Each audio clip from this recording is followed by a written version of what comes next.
Pokemon Go's best event of the year is coming up fast, and today we've got a helpful tip that will be an absolute game changer for anyone planning to play. So with that said, let's talk about it.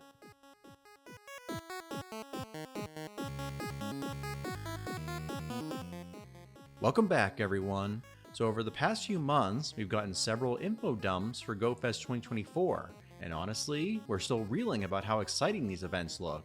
Not only will we see tons of cool and unique Pokemon during each event, but GoFest 2024 will also feature the release of the Gloom Dweller Pokemon, Marshadow. This particular Mon is featured in the Sun and Moon games, so I'm expecting a lot of ties to Gen 7. Now before you participate in this summer's GoFest events, there's one thing I highly recommend you do beforehand, and that's to get yourself an Origin Form Palkia. But why do you need a water horse to boost your GoFest experience? Well, let me explain. So earlier this year we had the Go Tour Sinnoh event, and we saw the release of Dialga and Palkia's origin forms from Pokemon Legends Arceus. These two Pokemon are incredibly powerful in their own right, however they got even better with the addition of their signature moves, Roar of Time and Spatial Rend. Origin Dialga took a slight edge over its altered form, while Palkia became a top tier option in the Master League. But along with making these legendaries stronger in battle, these moves also have a secondary purpose in the overworld. You can use these moves' adventure effects to gain certain bonuses, like stopping the timer for incense, lucky eggs, and star pieces with Roar of Time, as well as doubling your Pokemon encounter radius with Spatial Rend. Now with GoFest, there's going to be a ton of rare Pokemon out and about, plus we'll have an increased chance to get shiny Pokemon if you've got a ticket. So by doubling your encounter radius with Spatial Rend, you'll have a greater chance of finding Mons that you otherwise might have missed. I know for me personally, I had a lot of success during the Sinnoh tour because of Spatial Rend. On several occasions, I was able to find members of the Lake Trio that were pretty far out of my map. So when I called out these rare Pokemon, I was pretty much the only one in my group that could see them. So I guess you can say it wasn't just a big help for me, but for the entire community I was with as well. Not to mention it also helped me net a few shinies that were off our current path, like this Quillfish here. Now if you've already got yourself an Origin Form Palkia with Spatial Rend, then great. But if you don't have one, I'd recommend finding one as soon as possible. Now that the Go Tour Sinnoh is come and gone, getting one of these water horses is going to be rather difficult. It's extremely unlikely that we'll see it in raids for at least the next 6 months, so the only way to get one right now is by trading. And if you don't have this Pokemon form registered in your Pokedex, it's going to cost 1,000,000 Stardust to trade. So to avoid breaking the bank on this single trade, I recommend finding someone who has one as soon as possible and leveling up your friendship before trading. At the very least, you should be able to hit Ultra Friends before the Global Go Fest, which at the time of uploading this video is about a month and a half away.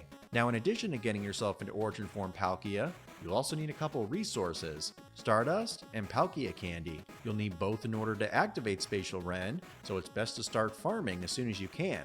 When it comes to Stardust, this should be a fairly easy resource to acquire, especially if you catch Pokemon with boosted Stardust rates, like this Audino here. But as for Palkia Candy, this one's going to be a little more difficult to obtain. It's unlikely Palkia will return to raids before GoFest, so getting some with this method may be out of the question.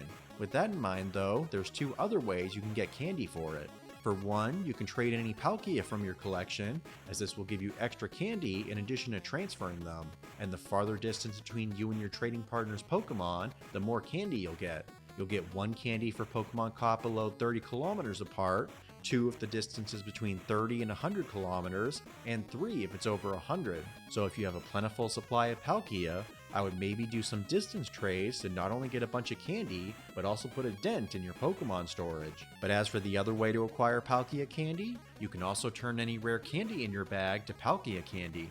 You can get rare candy as a reward for winning raids, completing 4 battles in PvP, or even field research tasks if you're lucky enough to find them. Of course, this is a much easier process than trading, so personally I recommend this path for farming Palkia Candy. But like I said, you're going to want to get on this as soon as possible, because you're going to need a lot of Palkia Candy if you plan on using Spatial Rend for the whole event. And that's why you're going to need an Origin Form Palkia to make the most out of GoFest. I guarantee this adventure effect will help you find even more rare Pokemon during the event, and maybe even a few shinies that you would have missed. Now if you're looking for more tips for GoFest, then stick around. We've got tons of videos from past years that we think will help a lot, so check out the description for links to those. And for more Pokemon Go tips and tricks, be sure to give this video a thumbs up and subscribe, because we're always on the hunt for more tips and tricks for you guys. So until then, Thank you all so much for watching, and we'll see you in the next one.